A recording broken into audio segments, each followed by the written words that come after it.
Hey, tonight we're going to journey back to the mysterious world of the ancient Maya. We'll explore their incredible civilization, feel the humid air of the rainforest on our skin, taste the bitter cacao on our tongues, and experience both the beauty and brutality of their world.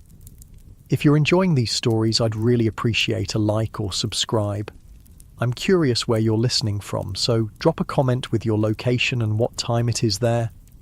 Now, find a cozy spot, take a slow, deep breath, and let your body sink into comfort as we journey back in time together. Congratulations, you've just woken up in the Maya world of the 8th century. The air is thick with moisture, wrapping around your skin like a warm, damp blanket. Your eyes adjust to the soft golden light filtering through the jungle canopy. You're lying on a simple reed mat in a small, one-room limestone house. The packed earth floor feels cool against your bare feet as you sit up and notice the intricate patterns woven into the mat beneath you. Your back is slightly stiff from sleeping on such a firm surface, but there's something refreshing about the simplicity of it. A small copal incense burner smoulders in the corner, releasing a sweet, earthy aroma that mingles with the scent of fresh corn tortillas cooking on a clay comel. Your stomach rumbles. You haven't eaten since yesterday, and the smell of food makes you realize just how hungry you are. You stretch your arms above your head, feeling your muscles loosen and relax. As you exhale, you notice the simple space around you. The walls are made of limestone, plastered with smooth white stucco. Colourful fabrics hang from wooden pegs, vibrant reds and blues dyed from natural plants and insects. A small altar sits in one corner with jade carvings and clay figures. Everything has its place in this modest home. Outside, you hear the village awakening. Children's laughter ripples through the air. The rhythmic pat-pat-pat of women's hands shaping corn dough into tortillas creates a soothing background rhythm. Someone nearby is chopping wood. Thunk, thunk, thunk, the sound resonating through the ground and up into your body. You rise from your mat and step toward the doorway, pushing aside the fabric that serves as a door. The morning light momentarily blinds you. As your vision clears, you see that you're in a small Maya farming village, nestled in the lowlands of what will someday be called the Yucatan Peninsula. Simple, thatched roof houses dot the landscape, each surrounded by small garden plots. In the distance, beyond the milpa fields where corn, beans and squash grow together, you can see the white limestone pyramids of a ceremonial centre rising above the jungle canopy. Good news, you've arrived at the height of Maya civilization when art, architecture, mathematics and astronomy have reached their peaks. The calendar systems are incredibly precise and the Maya have mastered farming techniques that allow their civilization to thrive despite challenging conditions. Bad news, you've also arrived during a time when the Maya practiced bloodletting rituals and human sacrifice to appease their gods. These are not gentle people, despite their artistic and intellectual achievements. Life here is often brutal and short.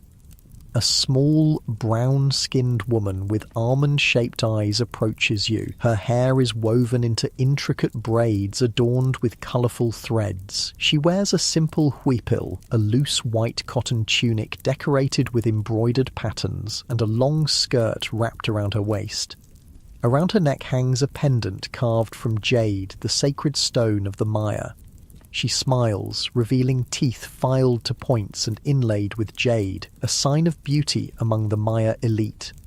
"You've slept late," she says, in a language you somehow understand. "The sun has already begun its journey across the sky. Come, you must eat before starting your work in the fields." You follow her back into the house, where she hands you a gourd filled with atole, a warm, sweet corn gruel flavoured with honey and chili. The liquid coats your tongue and warms your stomach. As you drink, she prepares a simple meal of corn tortillas, black beans, and avocado. The tortillas are warm and fragrant, nothing like the store-bought version you're used to. These are thick and slightly uneven, with charred spots from the comol. The taste is earthy and complex, the corn having been nixtamalized, soaked in limestone water to release its nutrients before being ground on a matete, a curved stone grinding surface. Eat, she encourages. Today is an important day. The king's procession passes through our village on the way to the ceremonial centre. We must prepare offerings. As you eat, you notice how the beans have been slow-cooked with epizota, a pungent herb that gives them a distinctive flavour. The avocado is perfectly ripe, its flesh creamy and rich. Such simple food, yet so satisfying. You find yourself breathing more deeply, your shoulders relaxing away from your ears as you savour each bite. The woman, who introduces herself as Ixchel, named after the Maya goddess of medicine and childbirth, explains that you are in a small farming community near Tikal, one of the most powerful Maya city-states. It is the year 750 CE, and the great king Jasor Chan Karwil has recently died. His son, Yikin Chan Karwil, now rules. Under his leadership, Tikal has defeated its rival city-state Kalakmul and expanded its influence throughout the region.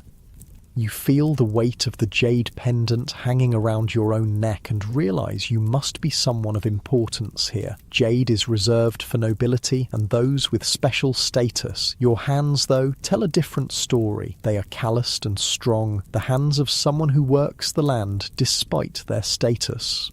You are troubled by strange dreams again, Ixchel says, noticing your confusion. The gods speak to you in your sleep, but their messages are difficult to understand. Perhaps the shaman can help after the harvest.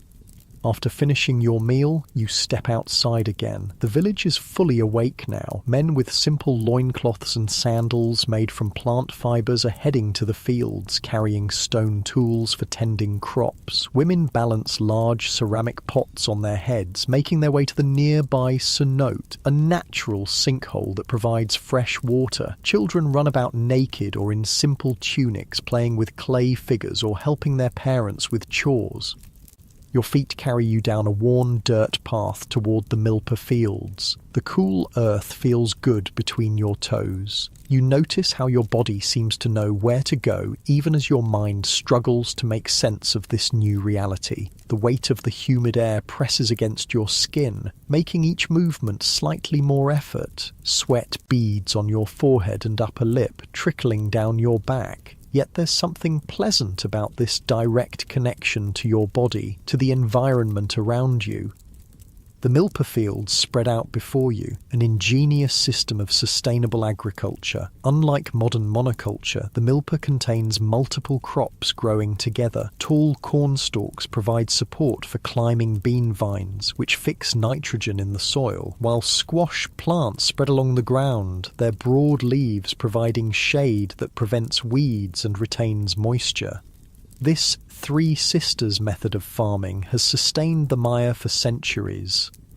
You're handed a stone hoe by a man who seems to know you. His skin is deeply tanned from working in the sun, and intricate tattoos cover his arms and chest. Unlike you, he wears no jade, marking him as a commoner. Still, there's a dignity in his bearing, a pride in his work. The beans are ready for harvesting, he tells you. We must finish before the king's procession arrives. For the next few hours, you work alongside the villagers, harvesting beans and preparing offerings for the king. The physical labour is demanding but satisfying. You feel muscles working that have long been neglected in your modern life. There's a rhythm to the work. Bend, pick, place, move. Bend, pick, place, move. The repetitive motion becomes almost meditative. Your breathing synchronizes with your movements. The chatter of the workers around you creates a soothing backdrop of human connection. As the sun climbs higher in the sky, the heat intensifies. Sweat soaks your simple cotton clothing. Your back aches from bending. Your fingers are stained with earth and plant juices. But there's a strange contentment in this direct connection to the food you'll eat, to the community you serve, to the earth that sustains you. During a brief rest, an older man approaches. His face is deeply lined, his eyes cloudy with cataracts. He must be in his 50s, ancient by Maya standards, where the average lifespan is barely 30 years. He sits beside you in the shade of a ceiba tree, the sacred tree that the Maya believe connects the underworld, the earth, and the heavens. "You look troubled, child," he says, his voice raspy with age. "Is it the dreams again?" You nod, unsure how to explain that you're not who they think you are, that you've somehow been transported across time into this ancient world. "The gods choose certain people to receive their messages," he continues. "It is both a blessing and a burden. My grandmother was a day keeper, a keeper of the sacred calendar. She taught me to read the signs, to understand the cycles of time. Perhaps I can help you understand what the gods are trying to tell you." He reaches into a small pouch tied to his waist and pulls out a handful of red seeds, zeit beans, used for divination. He casts them on the ground between you, studying the pattern they make. "I see a great change coming," he murmurs. "The cycles of time are turning. The 13th Baktun approaches. You know enough about Maya timekeeping to understand what he's referring to. The Maya calendar system is incredibly complex, tracking multiple cycles simultaneously. A Baktun is a period of 144,000 days, nearly 400 years. The 13th Baktun won't actually end for another 1,050 years or so, around 2012 CE, but this man believes significant events are tied to these calendar transitions." "What does it mean?" you ask, your voice sounding strange to your own ears. "Change," he says simply. "All things must change. Kingdoms rise and fall. The rains come and go. The sun travels its path across the sky, dying each night and being reborn each morning. Nothing remains the same forever." He gathers his divination beans and returns them to his pouch. "The king's procession approaches. We must prepare." Indeed, you can hear distant drums and flutes. The villagers quickly finish their harvesting and gather at the edge of the fields. Everyone holds something as an offering, the best of their crops, hand-woven textiles, clay figures, or small jade ornaments for the wealthier members of the community. You stand with them, holding a small basket of the beans you've helped harvest. Your heart beats faster as the procession comes into view. First come the musicians, men playing wooden flutes, turtle shell drums and rattles made from gourds. Then warriors with obsidian-edged clubs and spears, their bodies painted for battle. Behind them, carried on a litter borne by 8 strong men, is King Yikin Chan Karwil himself. The litter stops before your village. The king is an imposing figure, dressed in an elaborate headdress of quetzal feathers that cascade down his back like a waterfall of iridescent green. Jade and shell ornaments cover his chest and arms. His face is painted red, the colour of the east, of the rising sun, of life-giving blood. Gold plugs stretch his earlobes, and a nose-piece shaped like a serpent curves over his upper lip. The villagers prostrate themselves, touching their foreheads to the ground. You quickly follow suit, feeling the cool earth against your skin. You dare not look directly at the king. To do so would be a grave insult. "Rise," comes a commanding voice, not the king's, but his spokesman, a noble who stands beside the litter. The divine lord Yikin Chan Karwil, shield of the sun, captor of Arbolon Habta, 13th in the line of Jaguar kings, graces your village with his presence. Present your offerings. One by one, the villagers approach, heads bowed, and place their gifts before the litter. When your turn comes, your legs feel weak, your mouth dry. You place your basket of beans with the other offerings, careful to keep your eyes downcast. "These are fine beans," says the spokesman. "The gods will be pleased with such an offering. Perhaps they will send rain for the next planting." You back away, relieved to have completed your part without incident. The king never speaks. He doesn't need to. His divine presence is communication enough. After all offerings are presented, the procession continues toward the ceremonial centre. The villagers watch until it disappears from view, then begin discussing the event in excited tones. "Did you see his headdress? The quetzal feathers must have come from the highlands. His jade necklace was larger than any I've ever seen. They say he captured 3 kings in battle and sacrificed them himself at the Temple of the Jaguar." The conversations swirl around you as everyone returns to their tasks. The encounter with royalty has energized the village, giving them a story they'll retell for months to come. As the afternoon wears on, the heat becomes even more intense. The air is so thick with humidity that it feels like breathing through a wet cloth. You help with the final harvesting, your movements becoming slower as fatigue sets in. The older man who read the sight beans works nearby, moving with the deliberate pace of someone conserving energy. "Tonight there will be a feast," he tells you, "to celebrate the king's procession and to thank the gods for the harvest. There will be dancing and balshe." Balshe, you remember, is a mildly intoxicating drink made from fermented honey and the bark of the balshe tree. The Maya believe it helps them communicate with the gods. As the sun begins its descent toward the western horizon, the workers return to the village. Women are already preparing food for the feast, grinding more corn for tortillas, cooking beans and squash, preparing venison and turkey in underground pits lined with hot stones.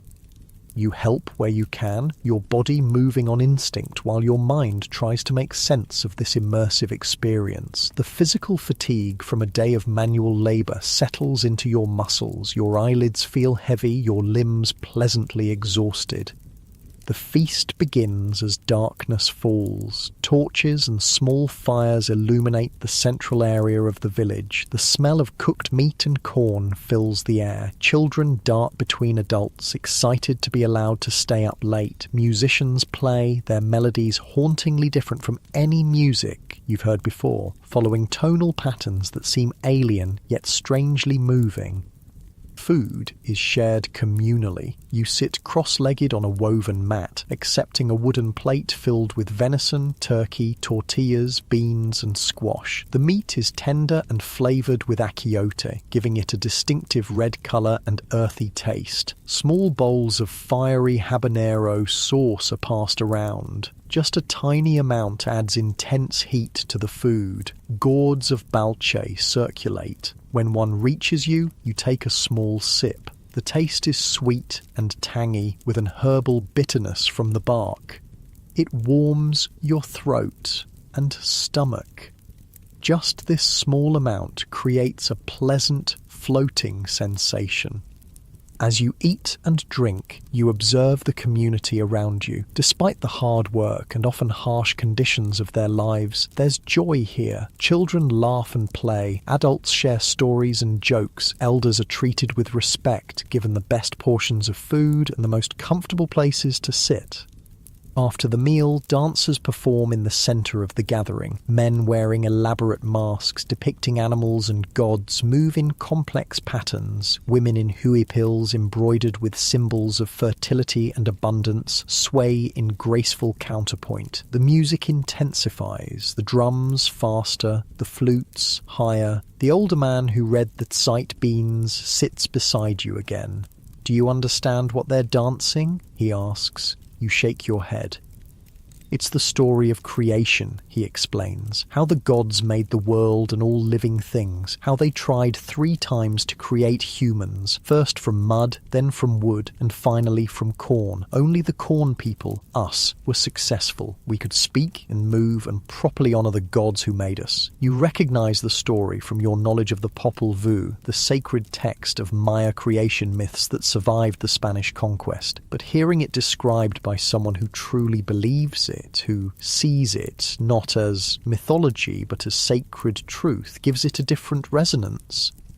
"And now they dance the journey of the hero twins," he continues as new dancers take the centre space. Hunahpu and Expelank, who defeated the lords of Xibalba, the underworld, and became the sun and moon. The dancers move with incredible precision, their bodies telling the story without words. One dancer wears a jaguar pelt, representing one of the fearsome lords of the underworld. Others wear masks with death symbols, skulls and bones painted in stark black and white. As you watch, your eyelids grow heavier. The rhythmic movements, the hypnotic music, the effects of the balche, and the physical exhaustion from the day's labour all combine to create an almost trance-like state. Your breathing slows, deepens, your muscles relax further into the mat beneath you. The old man notices your drowsiness. "Rest now," he says gently. "Tomorrow we prepare for the ceremony at the temple. The king has requested a sacrifice to ensure good harvests and victory in battle." This jolts you momentarily more alert. Sacrifice? Will it be an animal or a human? You want to ask, but your tongue feels heavy, your thoughts clouded with fatigue. "Sleep," the old man says, helping you to your feet. "The gods will speak to you in dreams again, perhaps with more clarity this time." He leads you back to the small limestone house where you awoke this morning. Ixchel is there, preparing the sleeping area. She helps you lie down on the reed mat, placing a small bundle of cloth under your head as a pillow. The copal incense burns again, its sweet smoke creating spiralling patterns in the dim light. "Rest well," she says, her voice already seeming to come from far away as sleep begins to claim you. "Tomorrow brings new challenges, new blessings." As you drift towards sleep, your awareness of this ancient Maya world begins to blur around the edges. The sounds of the continuing celebration outside fade. The feel of the reed mat beneath you softens. The last thing you notice before sleep takes you completely is the weight of the jade pendant against your chest, cool and solid, anchoring you to this time and place that isn't your own.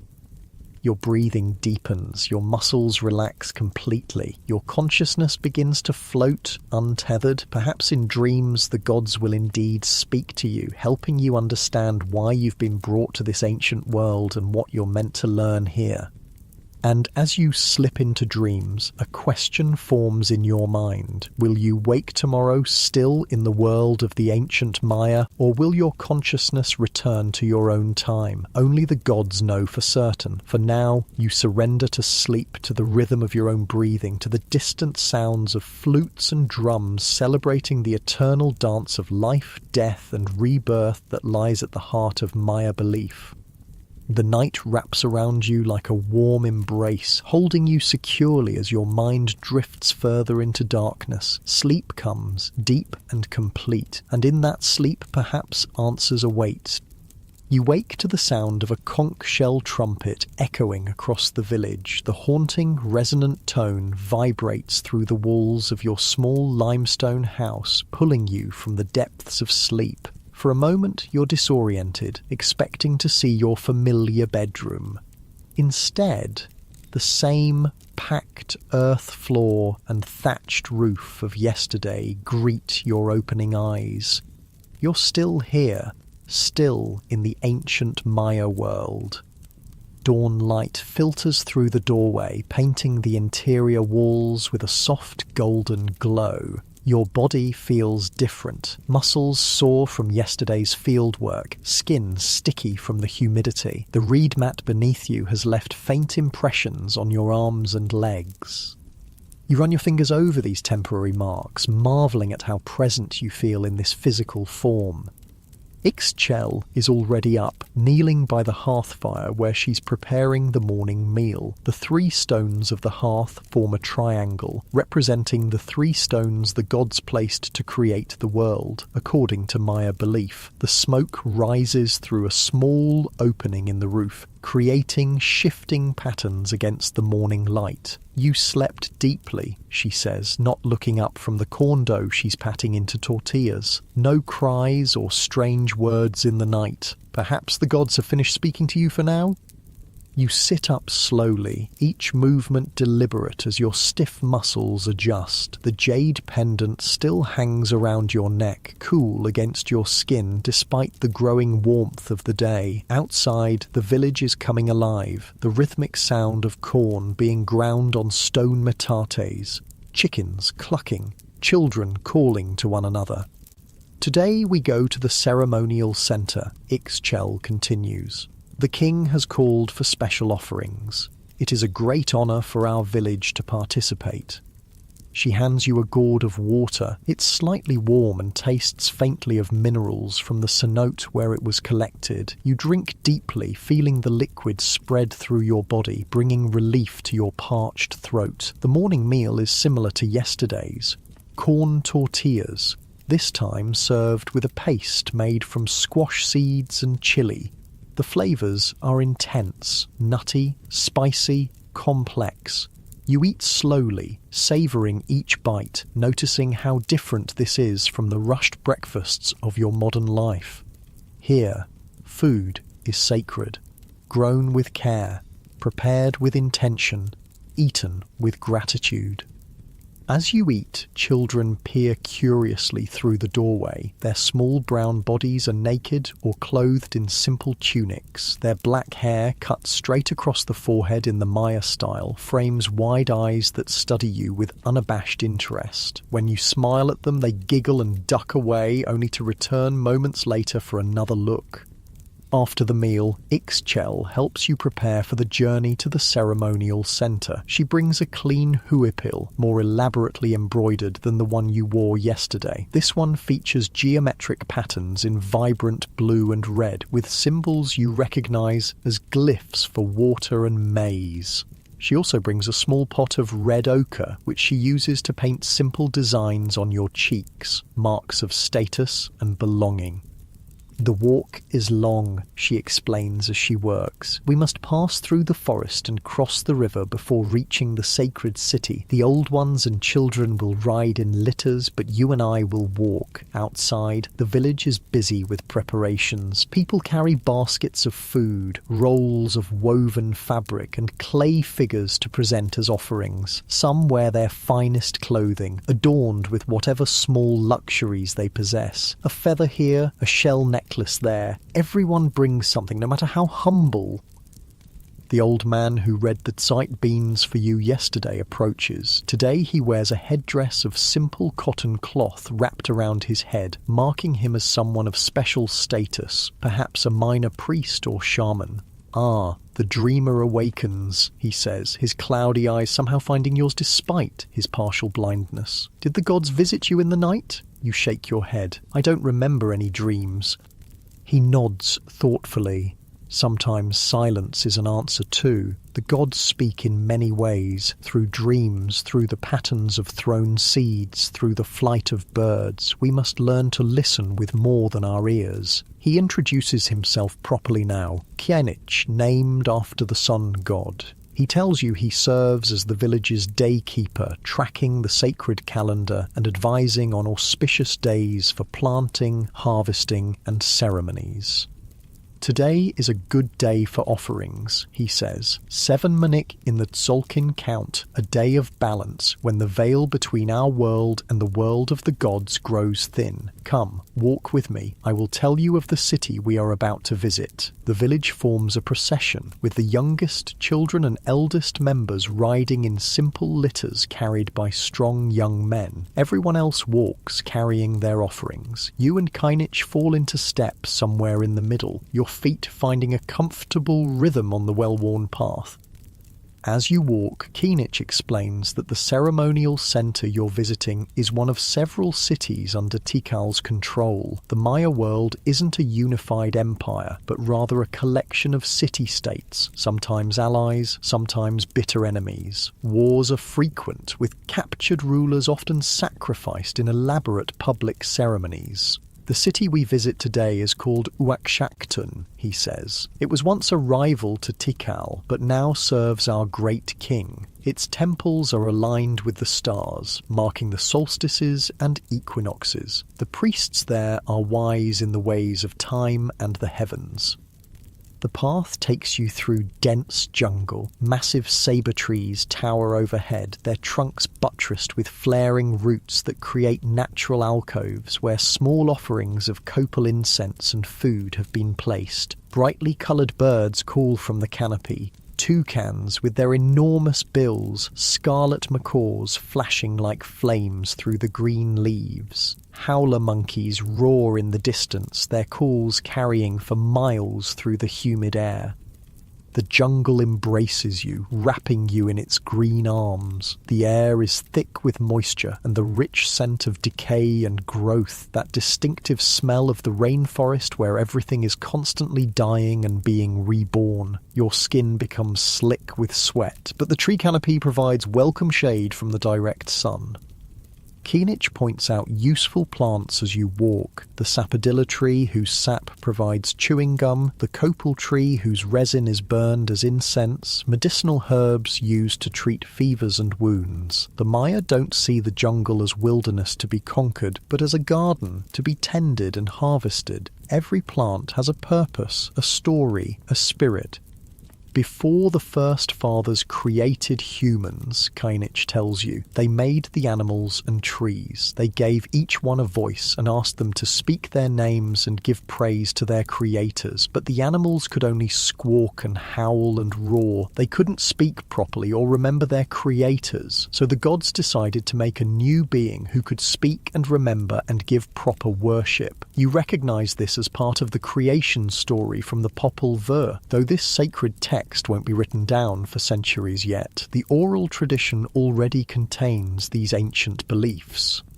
After about an hour of walking, the path opens onto the bank of a river, broad and slow-moving, its surface reflecting the brilliant blue sky above. Simple wooden canoes wait to ferry the villagers across. You help load the offerings and then climb carefully into one of the dugouts, finding your balance as it rocks beneath you.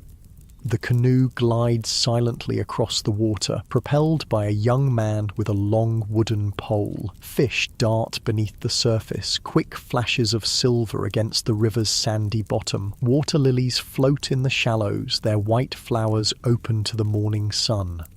A caiman watches from the opposite bank, only its eyes and the ridge of its back visible above the water. Once across, the procession reforms and continues through more jungle. The terrain begins to rise gently. Through breaks in the trees, you catch glimpses of stone structures ahead, the white limestone dazzling in the sunlight. Your heart beats faster with anticipation.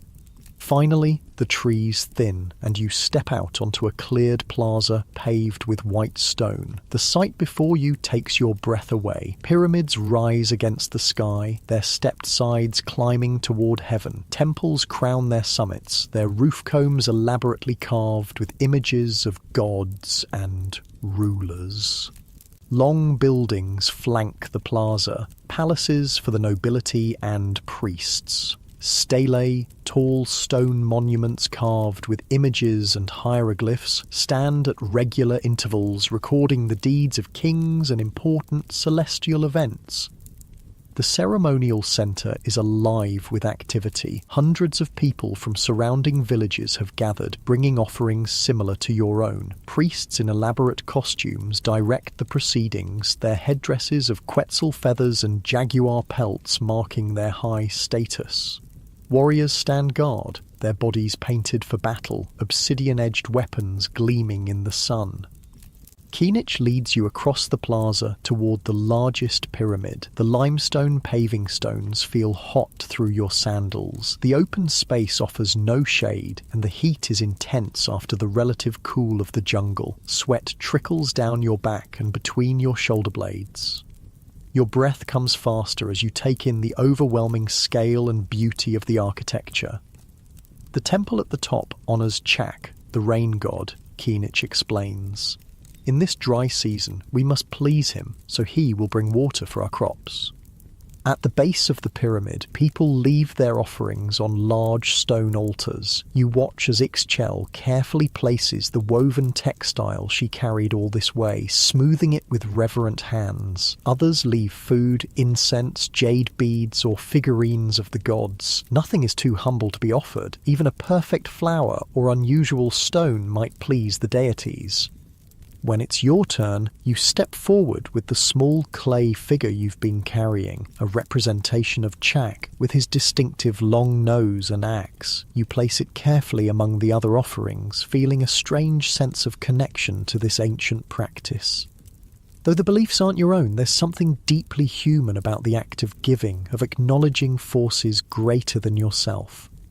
After all offerings are presented, a hush falls over the gathered crowd. From the top of the pyramid, a priest appears. His face is painted blue, the colour of water, of life. His headdress resembles the head of Chak, with the god's characteristic long downturned nose.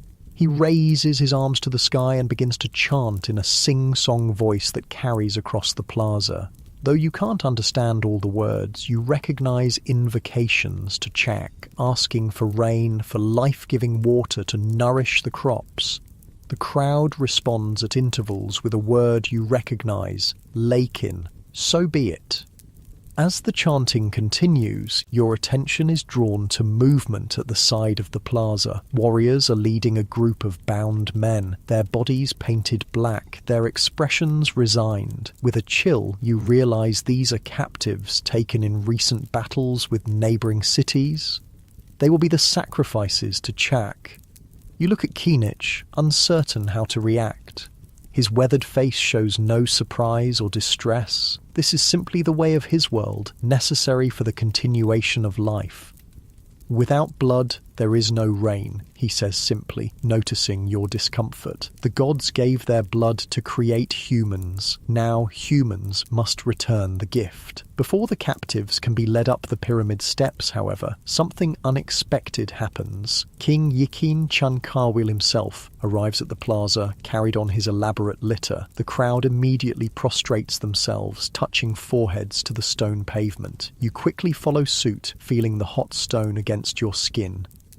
The king speaks, a rare occurrence that sends a ripple of excitement through the crowd. His voice is strong and clear, carrying the authority of divine right. Today we honour Chak not with the blood of enemies, but with the blood of kings, he announces. I, Shield of the Sun, will give my sacred blood so that our people may prosper. A murmur of awe passes through the crowd. For a king to offer his own royal blood is a sacrifice of the highest order. The captives are led away, spared for now, though likely to meet their fate at another ceremony. The king is carried to the base of the pyramid. There, attendants help him from his litter and remove his elaborate headdress and much of his jewellery. Though stripped of these symbols of office, his bearing remains regal, his presence commanding. Priests approach with obsidian blades and stingray spines. The king extends his tongue, and in a swift motion that makes you wince, a priest draws the spine through it. Bright red blood flows immediately, collected on strips of white bark paper. The king shows no pain, his face impassive, as his precious blood, carrying the essence of the gods who flow through his royal veins, is gathered for the offering. Next, the priest hands the king a thorn-studded cord. With practiced movements, the king draws this through his foreskin, adding more blood to the paper. This self-mutilation is performed with dignity, as a sacred duty rather than a punishment. The bloodied paper is placed in a ceramic vessel and carried reverently up the pyramid steps to be burned before the image of Chak. The smoke will carry the essence of royal blood to the heavens, feeding the rain god and ensuring his favour. As this solemn ritual concludes, the atmosphere shifts. Musicians begin to play, drums, rattles, flutes and turtle shell instruments, creating complex rhythms. Dancers appear, their movements telling the story of Chak bringing rain to a parched world. Their costumes feature blue and green feathers, jade beads and shell ornaments that catch the light as they move. The tension of the blood ritual gives way to celebration. The king returns to his litter and is carried to a shaded area where he can observe the festivities. The crowd relaxes, people beginning to talk among themselves, children darting between adults in improvised games. Food and drink are shared. You're offered a gourd of balche, which you sip cautiously. The sweet, fermented liquid creates a pleasant warmth in your stomach, a slight buzzing in your fingertips. Ixchel appears with corn tamales wrapped in leaves, the steam releasing the aroma of corn and spices as you unwrap them. As you eat and watch the dancers, Kinich introduces you to people from other villages, farmers like yourself, but also specialized craftspeople, a potter whose black ceramic vessels are sought after throughout the region, a weaver whose intricate textiles incorporate complex symbols representing the cosmos, a jade carver who transforms the precious stone into representations of the gods. From these conversations, you begin to understand the complexity of Maya society. This isn't a simple agricultural community, but a sophisticated civilization with specialized labor, long-distance trade networks, and complex political alliances. The farmers in your village depend on these craftspeople for tools and luxury items, while the craftspeople depend on farmers for food. Everyone depends on the king and priests to maintain proper relations with the gods, ensuring cosmic balance and earthly prosperity. The celebration continues throughout the afternoon. You find yourself drawn to the stelae, the carved stone monuments that record royal history and astronomical events. Though you can't read the hieroglyphs that cover their surfaces, you recognize images of rulers standing over defeated enemies, elaborate dates marking celestial alignments, and representations of the gods receiving offerings. Kinich notices your interest. These stones tell the story of our kings, he explains, how they rose to power, their great victories, their connections to the gods. They also mark the passage of time, the movement of stars, the completion of calendar cycles. He points to one stela featuring a particularly elaborate carving of a king in full regalia. This records the end of the last Khatun, a period of 20 tons or about 20 of your solar years. At such completions, new fire is drilled, old ceramic vessels are broken, and the king performs special rituals to ensure the successful transition to the new cycle. Time, you realize, is understood differently here. For the Maya, it isn't a straight line moving eternally forward, but a series of embedded cycles, days within months, within years, within larger periods, all turning like interlocking gears. The past isn't dead, but continues to influence the present, just as present actions shape the future. Gods who created the world in mythic time are still present, still requiring acknowledgement and offerings. As the sun begins its descent toward the western horizon, the crowd thins. Many have long journeys back to their villages and must leave before darkness falls. Your own group gathers near the edge of the plaza, preparing for the return walk. But before you depart, Kinich leads you to one final structure, not a towering pyramid, but a low building with multiple doorways. Inside, you're surprised to find what appears to be a school. Young men, sons of nobles and priests, sit cross-legged on mats, practicing writing on bark paper. Their teachers, older men with the bearing of scholars, correct their work and demonstrate proper technique. Here the sons of noble houses learn the sacred knowledge, Kinich explains. How to read and write the glyphs, how to calculate calendar dates, how to track the movements of stars and planets. This knowledge is power. It connects us to the gods and ancestors. You watch as a young scribe carefully forms hieroglyphs with a brush made from animal hair. The symbols are both artistic and precise, some representing whole words, others syllables that can be combined to write any sound in the Maya language. The system is incredibly sophisticated, capable of recording not just factual information, but poetry, religious concepts, and historical narratives. Few are chosen for this honour, Kinich continues. Most will never learn these skills, but those who do become the keepers of our history, the calculators of time, the predictors of eclipses and planetary movements. As you watch the young scribes at work, you're struck by the contrast between this intellectual pursuit and the blood ritual you witnessed earlier. The Maya world contains both profound mathematical understanding alongside religious practices that seem brutal by modern standards. This civilization cannot be easily categorized as primitive or advanced. It is both and neither, following its own internal logic. The journey back to your village is quieter than the morning's procession. People are tired from the day's events, the long walks, the emotional intensity of the ceremonies. The jungle seems different in the late afternoon light. Shadows longer, bird calls fewer, the air cooling slightly as evening approaches. Your own body feels heavy with fatigue. Your feet ache from walking on stone and dirt paths. Your mind is full of the day's experiences, the blood ritual, the dancers, the scribes practicing their art. You try to make sense of this world that is both familiar and utterly foreign.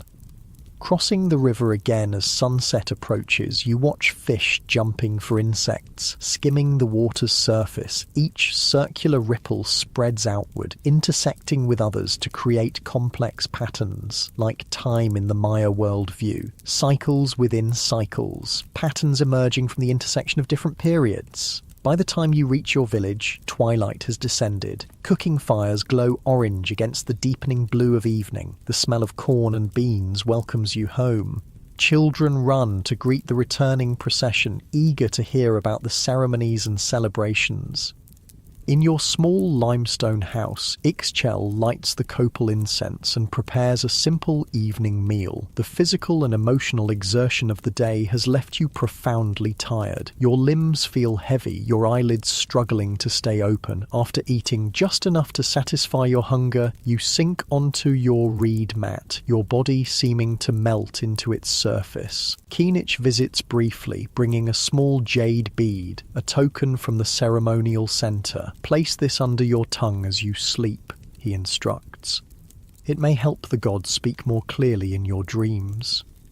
The smooth stone feels cool under your tongue. Around you, the village settles into night rhythms, soft conversations, a distant flute playing a melancholy tune, the constant background chorus of insects and frogs from the surrounding jungle. Through the doorway, you can see stars appearing in the darkening sky, the same stars the Maya priests study so carefully, tracking their movements across the seasons. Your awareness begins to drift, your thoughts becoming less coherent as sleep approaches. The events of the day replay in fragments, the king's blood dripping onto white paper, dancers swirling in feathered costumes, young scribes forming precise glyphs with careful brushstrokes. Behind these images lies a question. Why are you here, in this time and place so far from your own? Is there something you're meant to learn, something you're meant to witness? The jade bead under your tongue seems to grow warmer, spreading a pleasant tingling sensation through your body. Your muscles relax completely, surrendering to the profound fatigue of the day's journey. Your breathing deepens, slows, finds a rhythm as ancient as humanity itself. As consciousness slips away, you have the strange sensation of floating above your sleeping body, seeing yourself lying on the reed mat in the simple Maya house. But then your perspective shifts again, expanding outward, seeing the village, the ceremonial center, the entire Maya world spread below you like a living map. And beyond that, you sense the turning of time itself, the great cycles the Maya track so carefully, wheels within wheels marking the passage of days, years, centuries. In this expanded awareness, just before sleep claims you completely, you have a fleeting impression of drought, of failing crops, of cities abandoned to the encroaching jungle, a sense of ending, but also of continuation, of transformation rather than true death. Then even this fades, as you sink into the deep healing embrace of sleep. Tomorrow, perhaps, more will be revealed. For now, rest comes like a blessing from the gods themselves, carrying you into dreams where past, present, and future merge into a single, eternal moment. You awaken to a different sensation this time, pain. Your head throbs with each heartbeat, your mouth feels dry as sun-baked clay, and your stomach churns uneasily. Opening your eyes requires effort, the morning light stabbing through your skull like obsidian blades. The jade bead Keenich gave you is still under your tongue, and you carefully remove it, placing it beside your sleeping mat. The inside of your limestone house is empty. Ixchel must have risen early and left you to sleep. From outside come the usual morning sounds of the village, grinding stone against stone as women prepare corn, children's voices, roosters announcing the day long after dawn has actually arrived. But today these familiar sounds grate against your senses, each one intensifying the pounding in your head. You sit up slowly, waiting for the spinning sensation to subside. Your body aches in unfamiliar ways, muscles unaccustomed to yesterday's long walk protesting their harsh treatment. With careful movements you make your way to the doorway and push aside the fabric covering. The sunlight is blinding at first. You shield your eyes, allowing them to adjust gradually. The village looks the same as it did yesterday, yet somehow different. The colours seem more vivid, the sounds more distinct, the smells more intense. It's as if the jade bead has heightened your senses, making everything around you more immediate, more present. Ixchel approaches, carrying a clay pot. Her expression shifts from neutral to concerned when she sees your face.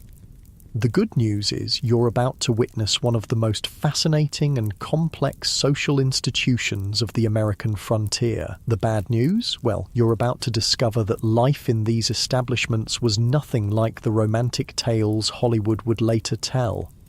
Let your shoulders relax as we step through those canvas flaps together, because you'll need to stay calm for what comes next. The saloon you're entering is basically a large tent stretched over a wooden frame, with rough pine boards laid across the dusty ground as flooring. The walls are just heavy canvas, and you can hear every conversation, every argument, every cough and spit from the dozens of men crowded inside this stifling space. Your feet sink slightly into the soft dirt that's managed to work its way up between the floorboards, and you can feel the grit between your teeth already. That's just how it is out here, where the wind never stops blowing dust across these endless Kansas plains. The air inside is thick and oppressive, heated by the July sun bearing down on the canvas roof and warmed further by the press of so many unwashed bodies. Take a moment to let your eyes adjust to the dim interior, because there's a lot to take in. Along one side of the tent, someone has constructed what passes for a bar, rough-hewn planks laid across wooden barrels with a few bottles of various shapes and colours arranged behind it. There's no mirror, no polished mahogany, no gleaming brass rail for men to rest their boots on. Just pine boards, sticky with spilled liquor and marked with countless knife cuts and burn scars from cigars. Behind the makeshift bar stands a man you'd guess to be in his 40s, though the hard frontier life makes it difficult to tell. His face is weathered like old leather, with deep lines around his eyes from squinting against the prairie sun. His shirt, once white, is now a dingy grey-yellow, and you notice dark stains under his arms that speak to the challenge of staying clean when water is precious and laundry means hauling everything down to the muddy Arkansas River. He's wiping glasses with a rag that's seen better decades, and as you watch, you realise that same rag is used to wipe the bar, clean up spills, and occasionally mop the sweat from his brow. The concept of sanitation, you quickly understand, is more of a luxury than a necessity in this time and place. When several men share the same glass throughout the evening, and that bar rag serves multiple purposes, germs spread as easily as gossip. Let your breathing slow and deepen as you take in the rest of this fascinating scene. Scattered throughout the tent are rough wooden tables, each one scarred and stained with years of use. Some are simply planks laid across sawhorses, while others are more elaborate affairs, though elaborate here means they have 4 matching legs and don't wobble too badly when someone pounds a fist on them. At these tables, groups of men cluster around games of chance. There's something almost hypnotic about watching their hands move cards across the scarred wood, the soft whisper of shuffling, the gentle clink of coins and chips. The most popular game, you notice, isn't poker, as you might expect, but something called faro. It's a fast-paced banking game where players bet on which cards will appear, and the dealer, called a banker, operates a specially designed case that dispenses cards one at a time. The men playing Pharaoh have a particular intensity about them, a focused silence broken only by quick, muttered bets and the soft sigh of cards being revealed. You can see the appeal. It's simple enough for trail-weary cowboys to understand after a few drinks, but complex enough to keep their interest for hours. More importantly, it's a game where large sums can change hands quickly, which explains why the saloon owner is so eager to host these games and take his percentage of every pot. Feel the weight of the humid air as you notice the other patrons scattered throughout this canvas cathedral of frontier entertainment. There are cowboys, recognizable by their wide-brimmed hats and leather chaps, their faces burnt dark by months under the unforgiving prairie sun. You can see trail dust ground deep into the creases around their eyes and embedded under their fingernails. These men have just finished driving herds of longhorn cattle up from Texas, a journey that took months through every kind of weather you can imagine. Mixed among the cowboys are railroad workers, distinguishable by their blue denim overalls and the coal dust that seems permanently ground into their skin and clothes. They've been laying track across the endless Kansas grassland, backbreaking work that involves hauling heavy steel rails under the blazing sun, driving countless spikes into railroad ties with heavy sledgehammers until their hands are a mass of calluses and their backs ache constantly. There are miners too, men whose clothes carry the grey dust of distant silver claims and whose eyes hold that particular hollow look that comes from spending months underground in narrow, dangerous tunnels. Some are flush with recent discoveries, their pockets heavy with silver coins, while others are clearly down to their last few dollars, nursing a single drink and hoping their luck will change before morning. Allow your mind to settle as you observe the subtle social dynamics playing out in this tent. Despite what you might expect, there's a surprising amount of order here. The saloon owner, you realize, has a vested interest in keeping things relatively peaceful. Violence is bad for business. It scares away customers, breaks furniture that's expensive to replace, and attracts the attention of what little law enforcement exists in this frontier town. Near the back of the tent, you notice movement that catches your eye. There are women here, though not many, and their presence adds another layer of complexity to this social ecosystem. You see a young woman, perhaps 20 years old, moving between the tables with a tray of drinks. Her dress is simple but clean, a practical cotton affair in dark blue that doesn't show stains easily. Her hair is pinned up neatly, and while her face shows the wear of frontier life, she carries herself with a dignity that commands respect from the men around her.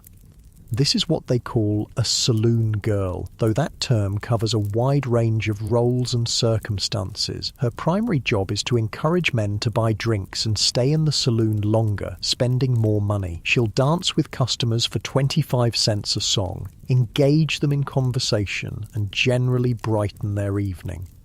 Contrary to what later movies would suggest, most saloon girls weren't prostitutes. They were entertainers and hostesses trying to make an honest living in a place where women's opportunities were severely limited. As you watch her work, you begin to understand the delicate balance she must maintain. She needs to be friendly enough to encourage spending, but not so friendly as to create expectations she can't or won't fulfill. She must navigate the often drunken advances of lonely men who haven't seen a woman in months while maintaining her safety and dignity. It's a performance that requires considerable skill, and you notice how she positions herself near other people, never isolated with a single customer, always maintaining escape routes to safer parts of the tent. Let the sounds of this place wash over you like a gentle tide. There's the constant murmur of conversation, punctuated occasionally by bursts of laughter or the sharp exclamation of someone winning or losing at cards. You hear the clink of bottles against glasses, the scrape of chairs on the rough wooden floor, and underneath it all, the soft whistle of prairie wind moving through the canvas walls. Someone in the corner has produced a harmonica and is playing a slow, melancholy tune that speaks of home and loneliness and vast distances travelled. The melody weaves through the other sounds, adding a touch of beauty to this rough environment. Other men hum along softly, and for a moment, the entire tent seems united in a shared recognition of how far they all are from anything resembling comfort or familiarity. The music reminds you that these men, despite their rough exterior, are far from home and often profoundly lonely. Many haven't seen their families in months or even years. Some have families back east they're working to support, sending most of their earnings home while living on beans and hardtack. Others are running from something. Debts, failed relationships, legal troubles, or simply the feeling that they didn't fit into the increasingly civilized Eastern society. Notice how your breathing has naturally slowed as you've become absorbed in observing this fascinating social tableau. There's something almost meditative about watching these men at their simple pleasures: cards, conversation, and the occasional sip of whatever passes for whiskey in this frontier establishment. Speaking of whiskey, you're curious about what exactly these men are drinking with such apparent enjoyment. The bottles behind the bar contain a variety of mysterious liquids, and you quickly learn that quality control is, well, let's just say it varies considerably. Much of what's called whiskey is actually rot gut, a concoction of raw grain alcohol mixed with whatever the proprietor has on hand to give it colour and flavour. The recipes are creative, to put it mildly. You might find burnt sugar for colour, chewing tobacco for flavour, and even stranger additions like turpentine, ammonia, or gunpowder. The goal isn't to create something delicious, but rather something strong enough to help men forget their troubles for a few hours. At 25 cents a shot, nearly $5 in today's money, it's not exactly cheap, but for men who've been working brutal jobs for months, it represents a few hours of relief from the hardships of frontier life. The beer is warm, of course, since refrigeration won't reach most of these frontier towns for another decade or more. It's stored at whatever temperature the tent happens to be, which on this July afternoon means it's roughly the same temperature as bath water. But the men don't seem to mind. Cold beer is a luxury they've learned to live without, along with so many other comforts that folks back east take for granted. As evening approaches and the sun begins to sink toward the western horizon, the atmosphere in the tent subtly shifts. The day's heat is finally beginning to ease, and a gentle breeze starts to move through the canvas walls, carrying with it the scents of prairie grass and distant wood smoke. Men who've been nursing single drinks all afternoon begin to order second rounds, and the conversation becomes more animated as the alcohol and the cooling air combine to lift spirits.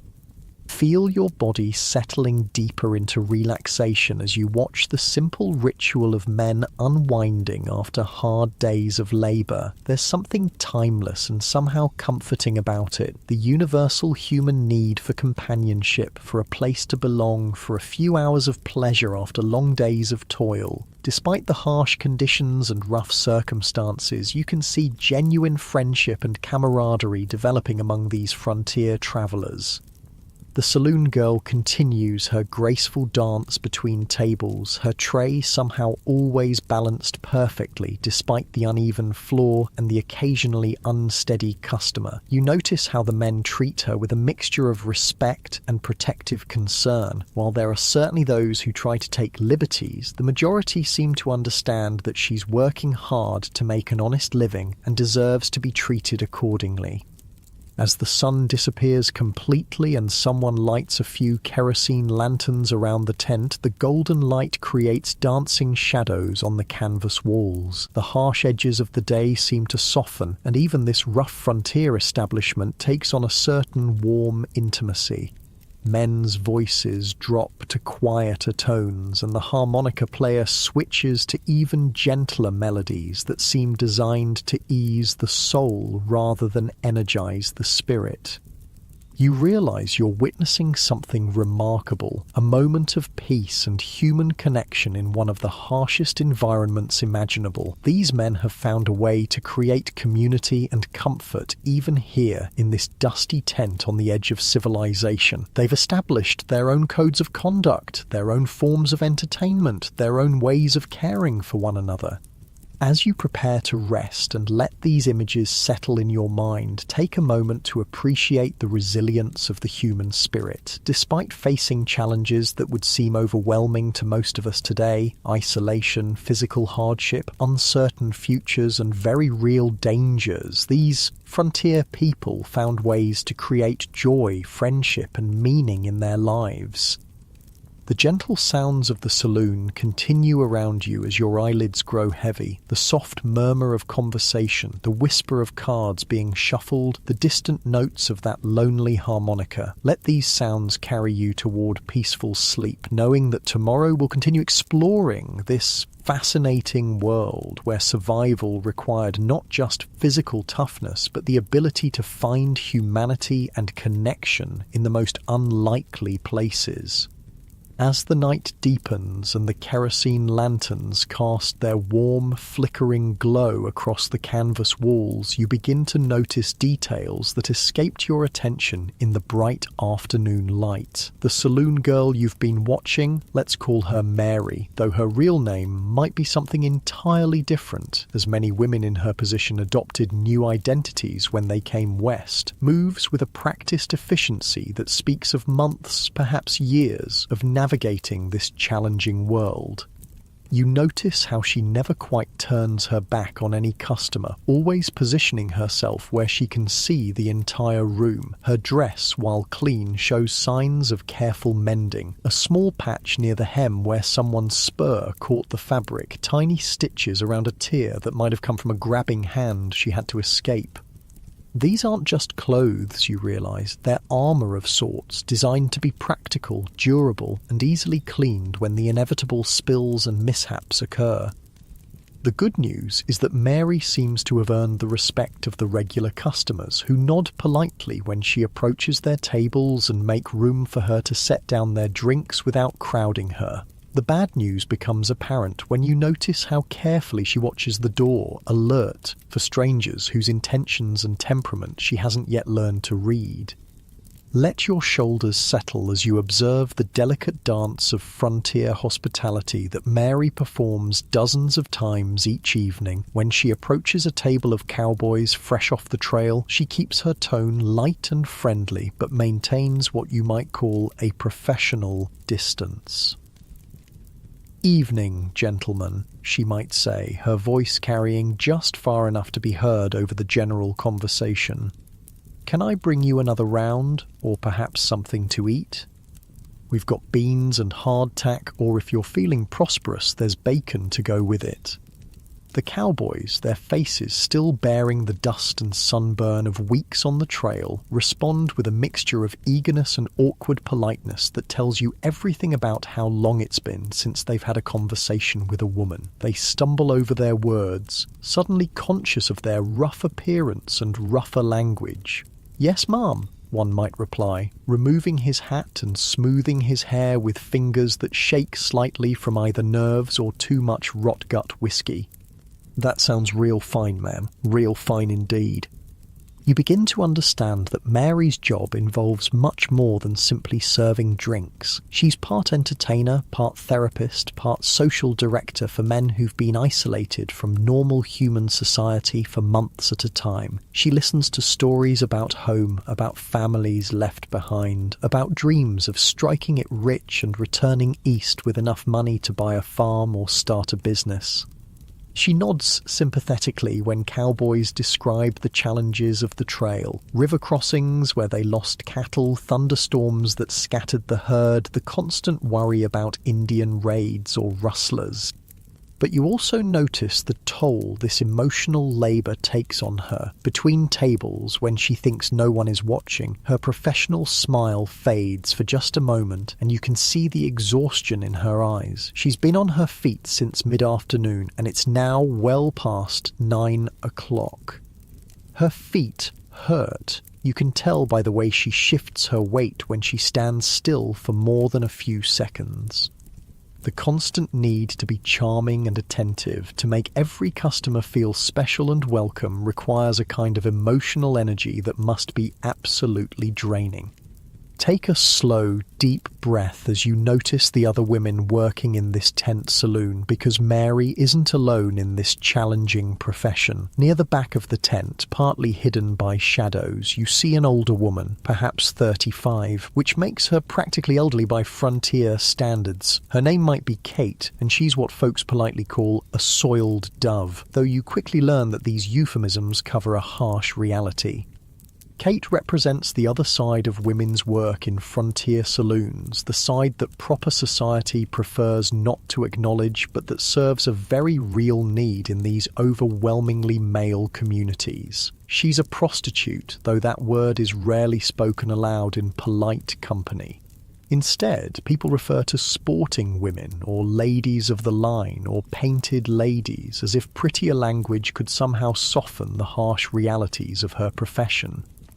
The good news is that Kate appears to be working independently, which gives her more control over her customers and her earnings than women who work for madams in more formal brothels. The bad news is that independence also means she has less protection when things go wrong, and in this business, things go wrong with disturbing frequency. You watch as Kate negotiates with a potential customer, a miner whose clothes are still dusty from his claim. The conversation is conducted in hushed tones, but you can see the careful assessment taking place on both sides. Kate is evaluating whether this man seems safe, sober enough to conduct business properly, and financially capable of paying her fee. The miner, meanwhile, is trying to determine if Kate's prices fit his budget and if she seems healthy enough to risk the encounter. This health question isn't trivial. Sexually transmitted diseases are rampant on the frontier, where medical care is virtually non-existent and prevention methods are primitive at best. Syphilis, in particular, stalks these communities like a silent plague. In the final stages, it attacks the brain, leading to madness and death. Many death certificates of the era list cancer of the brain as the cause of death, but knowledgeable people understand this as a discrete reference to advanced syphilis. Feel your breathing slow as you contemplate the incredible risks these women face simply to survive in this harsh environment. For many, like Kate, prostitution isn't a choice made from a position of strength, but rather the only option available when other means of survival have been exhausted. Some are widows whose husbands died in mining accidents or were killed by Indians. Others were abandoned by men who promised to marry them, leaving them ruined in the eyes of respectable society and unable to find other work. The economics of Kate's situation are brutally simple. She might charge anywhere from $1 to $5 per encounter, depending on the customer's apparent wealth and the level of service requested. That sounds like good money. A cowboy might earn $30 a month, so $5 represents significant purchasing power. But Kate has to split her earnings with the saloon owner, who provides her with a small room in the back of the tent where she can conduct business. She also has to pay for her own food, clothing, and the various tonics and patent medicines she hopes might protect her from disease or prevent unwanted pregnancy. More importantly, Kate's earning potential has a strict expiration date. The combination of hard living, exposure to disease, and the physical toll of her profession means that most women in her situation have only a few years before age, and declining health force them into less lucrative circumstances. The lucky ones might save enough money to retire or marry a customer who's willing to overlook their past. The unlucky ones often end up in what are called cribs, tiny one-room shacks on the outskirts of town where older or less attractive prostitutes serve the poorest customers for whatever they can get.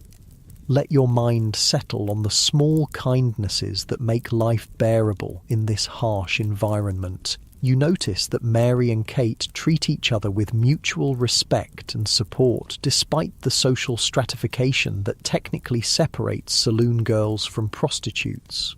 When Kate finishes with a customer and emerges looking shaken or upset, Mary finds a moment to check on her quietly, perhaps bringing her a cup of coffee or simply offering a sympathetic word. This solidarity among the women is crucial for survival because the dangers they face are very real. Violence against women is disturbingly common on the frontier, where the usual social constraints that protect women in more civilized areas simply don't exist. Law enforcement is minimal. Dodge City might have one sheriff and a deputy to maintain order over thousands of transient workers and travelers. Courts are rare, and when they do exist, they're often more concerned with property crimes than violence against women, especially women whose virtue is already considered compromised.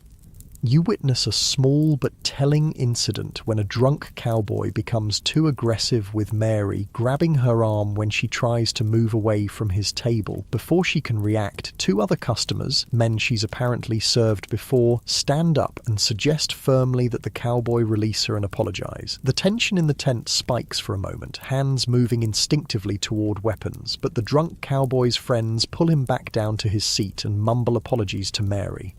This intervention isn't motivated by chivalry so much as pragmatism. The regular customers understand that the saloon girls are what make this establishment more pleasant than a simple drinking tent, and they have a vested interest in protecting them. A saloon that gets a reputation for allowing its women to be mistreated will find that the women leave for better situations, and customers will follow them to more hospitable establishments. But not all situations resolve so peacefully. You learn through whispered conversations about women who simply disappeared one day, presumably victims of violence they couldn't escape. Others committed suicide when the combined pressures of their situation became unbearable. The frontier newspapers occasionally report these tragedies, though often in veiled language that protects the sensibilities of more respectable readers. Allow the gentle sounds of the evening to wash over you as you notice how the women have developed strategies for staying safe in this dangerous environment. Mary never walks home alone. She's arranged to leave with a group of other workers, or she simply sleeps in the saloon, curled up on a blanket behind the bar where the owner can keep an eye on things. Kate always tells Mary where she's going and when she expects to return, so someone will notice if she doesn't come back. They also maintain what you might call an informal intelligence network, sharing information about which customers are safe and which ones to avoid. A cowboy who got too rough with a woman in one saloon will find that word of his behaviour has somehow spread to other establishments, making it difficult for him to find female companionship anywhere in town. This system of shared information is one of the few forms of protection available to women in a society that offers them little legal recourse when things go wrong. The hygiene challenges these women face would be overwhelming by modern standards. Bathing is a luxury that requires hauling water from the river, heating it over a fire, and finding a private space where they won't be disturbed. Most saloon girls manage a full bath perhaps once a week, and daily washing is limited to whatever they can accomplish with a basin of water and a cloth. Laundry is equally challenging. Their dresses must be washed by hand using harsh lye soap that's rough on both fabric and skin. In winter, clothes frozen on the line might take days to dry. In summer, the constant dust means that anything hanging outside gets dirty again before it's fully dry. Clean clothes are a constant struggle, and most women own only 2 or 3 dresses, rotating them as washing and mending permit. Feel your body relaxing as you contemplate the small luxuries that make life bearable in this challenging environment. A new ribbon for her hair represents a significant investment for Mary, but it helps her maintain the appearance of femininity that's essential to her work. A small bottle of rose water, carefully hoarded and used sparingly, can mask the inevitable odours of frontier life for special occasions. These tiny touches of beauty and refinement become incredibly precious when everything else about life is harsh and utilitarian. The food available to saloon workers is monotonous and often nutritionally inadequate. Meals typically consist of beans, hardtack, and occasionally salt pork or bacon when someone's feeling prosperous. Fresh vegetables are rare and expensive, leading to scurvy and other nutritional deficiencies. Fresh meat is available when someone shoots game, but preservation is challenging without refrigeration, so most protein comes from salted or dried sources. Mary has learned to supplement this basic diet whenever possible. She might trade her services for fresh eggs from a customer who's passing through with a wagon train. She knows which wild plants growing along the river are edible and can add some variety to the endless beans and bread. She saves every penny she can spare to buy small luxuries like coffee or sugar, which can make the difference between a merely filling meal and one that provides some actual pleasure. Water, surprisingly, is often more dangerous than the rot-gut whiskey. The Arkansas River that flows near Dodge City also serves as a dumping ground for all the waste produced by the growing town. Human waste, dead animals, garbage, and runoff from various businesses all contaminate the water supply. Many frontier residents actually consider alcohol safer to drink than water, since the alcohol content kills some of the harmful bacteria that flourish in contaminated water sources. This means that Mary and Kate, like most frontier residents, exist in a constant state of mild dehydration and low-level alcohol consumption. They've learned to pace themselves, drinking just enough to avoid waterborne illness without becoming intoxicated and vulnerable to the dangers that surround them. Let the soft sounds of the settling evening carry you toward peaceful rest as you notice how these remarkable women have created small rituals of comfort and normalcy in their challenging lives. Before the saloon closes each night, Mary takes a few minutes to tidy her appearance, smoothing her hair and straightening her dress. It's a small act of self-respect and dignity that helps her maintain her sense of identity despite the harsh circumstances. Kate, too, has her rituals. After her last customer of the evening, she carefully counts her earnings and sets aside a portion for savings, no matter how small. Even if it's just a few pennies, this act of planning for the future helps her maintain hope that her current situation isn't permanent, that she's working towards something better.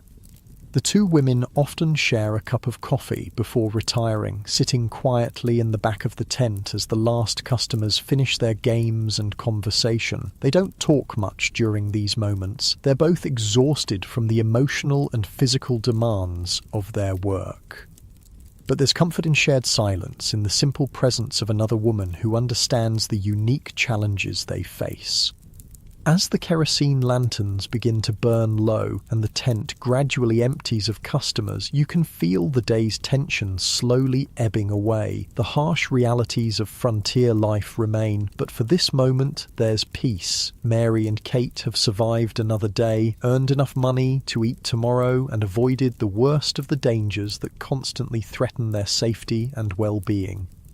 The gentle sounds of the Kansas night begin to filter through the canvas walls, the distant lowing of cattle in the holding pens outside town.